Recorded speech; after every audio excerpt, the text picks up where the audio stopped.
இந்த வாயில்லா பிராணிகளோட வாய்ப்பேச்சை கேட்க வந்த நண்பர்களுக்கு எங்களுடைய வணக்கம். சாரி ஃப்ரெண்ட்ஸ், நேற்று டிராகன் படம் ரிலீஸ் ஆயிருக்கு. ஊர்லேருந்து வந்திருக்க எங்கள் அண்ணன் பையன் இந்த படத்துக்கு போகலாம்னு திடீர்னு கூப்பிட்டான்.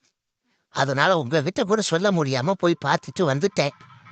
நேற்று நைட்டு படம் பார்த்துட்டு வீட்டுக்கு போகவே லேட் ஆயிடுச்சா, அதான் படத்துக்கு போன விஷயம். அப்புறம் படம் எப்படி இருக்குன்னு தான் ஷேர் பண்ணிக்க முடியலை. ஏங்க, கத்திரிக்காய் முத்தவே கடத்தெருவுக்கு வந்து தானே ஆகணும். எதுக்கு இந்த பில்டப்பு? எப்படியும் நீங்கள் இங்கே வந்து தான் படத்தை பற்றி பேசுவீங்கன்னு எங்களுக்கு தெரியாதா?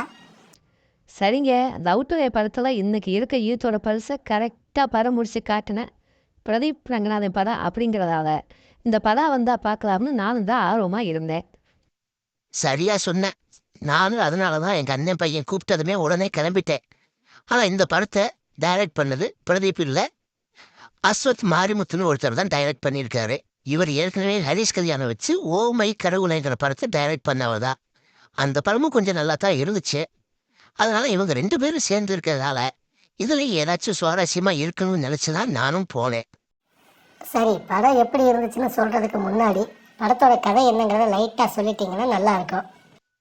வழக்கம் போலவா, காலேஜில் கெத்து காமிச்சுக்கிட்டு அலப்பறம் பண்ணிக்கிட்டு பொண்ணுங்க முன்னாடி சீன் போட்டு நான் தான் பெரிய ஆள் அப்படின்னு சுற்றிக்கிட்டு படிப்புலாம் எங்களுக்கு பெரிய விஷயமே இல்லைன்னு சொல்கிற ஸ்டூடெண்ட்ஸ் நிறைய பேர் இருக்காங்க. அது மாதிரி ஒருத்தர் தான் பிரதீப் ரங்கநாதன். அப்படி இந்த காலேஜில் படிக்கிற அனுபமாவை கரெக்ட் பண்ணுறதுக்காக இப்படி சீன் போட்டு லவ்வையும் ஓகே பண்ண வச்சிடுறாரு.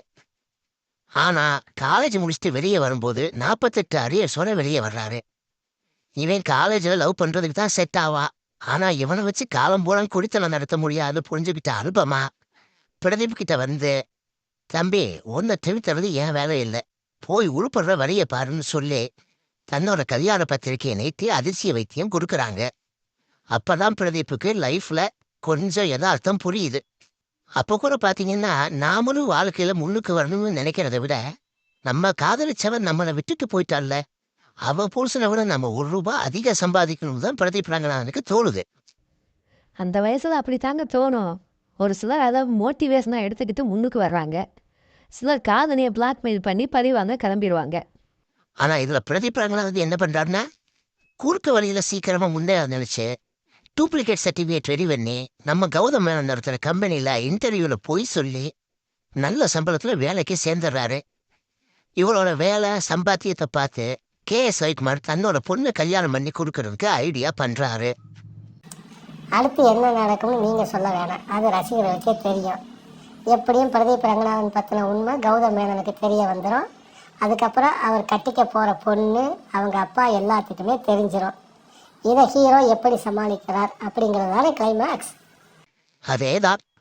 இவங்க 2 பேர்த்துக்கு மட்டும் இல்லை, கல்லூரி பிரின்சிபால் மிஸ்கினுக்கும் பிரதீப் ரங்கநாதன் பண்ண பித்தலாட்டம் தெரிய வந்துடுது. பிரதீப் கிட்ட படிப்பு கம்மினாலும் ஆனால் ஜெயிக்கணுங்கிற ஒரு வெறி இருக்கிறத பார்த்த மிஸ்கின் அவருக்கு ஒரு டாஸ்க் வைக்கிறாரு. அது என்ன டாஸ்க்கு, பிரதீப் அதை சரியாக செஞ்சாரா, அதுக்கப்புறம் என்ன ஆச்சு அப்படிங்கிறத கொஞ்சம் சுவாரஸ்யமாக சொல்லியிருக்காங்க.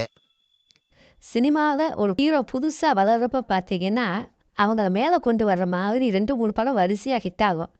நம்ம தனுஷுக்கு இப்படி நடந்துச்சு, ஜெயமரவிக்கு நடந்துச்சு. பிரதீப் அந்த லிஸ்ட்டில் சேர்ந்துருவாரா? நீங்கள் கேட்குறது புரியுது. பிரதீப் டைரக்ட் பண்ண கோமாளி படமும் ஹிட் ஆச்சு, அவர் டைரக்ட் பண்ணி நடித்த லவ் டுடே படமும் அதை விட சூப்பர் ஹிட் ஆச்சு. இப்போ இந்த டிராகன் படத்தில் அவர் டைரக்ட் பண்ணாமல் வெறும் ஹீரோவாக மட்டும் நடிச்சிருக்காரு. ஆனால் இந்த படத்துலையும் ஜெயிச்சாதான் நாம் அடுத்த கட்டத்துக்கு போக முடியும்னு நினச்சி இந்த கதையை அழகாக சூஸ் பண்ணியிருக்காரு. அதனால இந்த படத்துலேயே அவர் பாஸ் மார்க் இல்லை, ஃபர்ஸ்ட் மார்க் வாங்கிட்டாருன்னு தாராளமாக சொல்லலாம். ஏங்க, அவரோட ஸ்பெஷாலிட்டியே இன்னைக்கு இருக்க யூத்துங்க, குறிப்பாக ஸ்டூடெண்ட்ஸ். இவங்களுக்கு ஏற்ற மாதிரி இவங்க விசில் அடித்து கைதட்டுற மாதிரி தான் கதையும் இருக்கணும், காட்சினையும் இருக்கணும் அப்படின்னு பிளான் பண்ணித்தானே 2 படத்துலையும் வச்சுருந்தாரு. இப்போ இன்னொரு டைரக்டர் அதே மாதிரி ஒரு கதையோட வந்தப்ப அதை செலக்ட் பண்ணதே புத்திசாலித்தனமான விஷயம் தானே. அது மட்டும் இல்லைங்க, அந்த டிராகன் கதாபாத்திரத்திற்கு அவர் சரியாக ஃபிட் ஆகி இருக்கிறதால அதுவும் ஒரு ப்ளஸ் பாயிண்ட்டாக மாறிடுச்சு.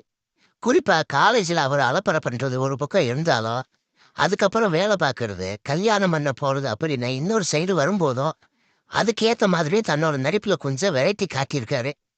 ஏற்கனவே லவ் டுடே படத்துல இருந்து ரசிகர்களுக்கு அவரை ஓரளவுக்கு பிடிச்சு போச்சு.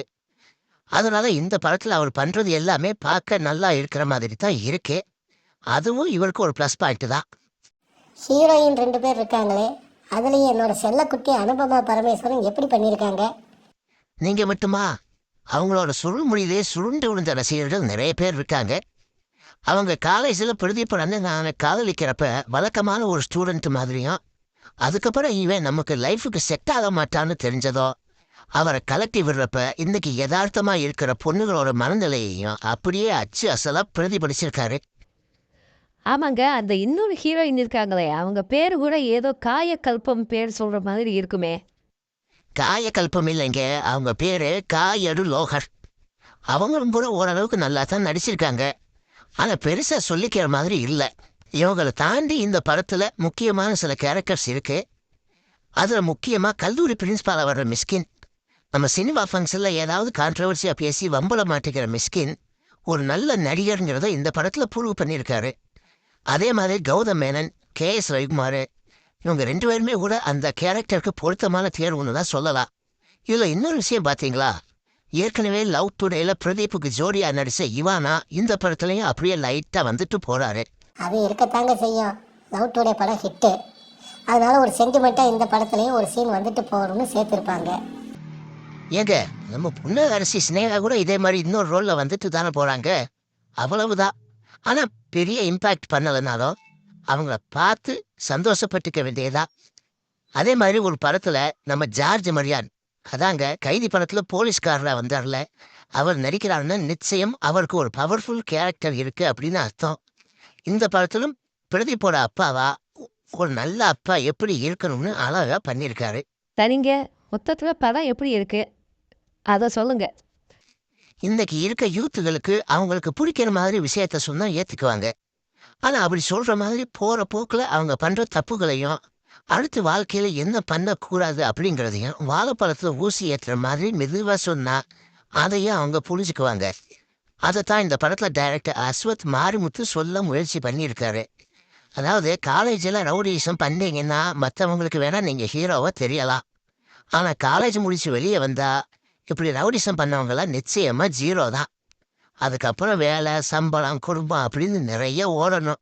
அதுலேயும் குறுக்க வழியில போகாம ஏமாத்தாம முன்னேறது ரொம்பவே கஷ்டம். அதுக்கு ஏற்ற மாதிரி காலேஜ் படிக்கும்போதே கொஞ்சம் தயாராகிக்குங்கன்னு இதில் அழுத்தம் திருத்தமா ஒரு மெசேஜ் சொல்லியிருக்காங்க.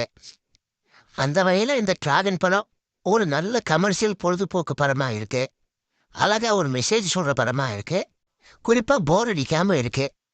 டிராகன் படத்துக்கு போலாமான்னு யாராவது யோசிச்சுட்டு இருந்தீங்கன்னா எந்த யோசனையும் பண்ண வேண்டாம், தைரியமா போயிட்டு வாங்க.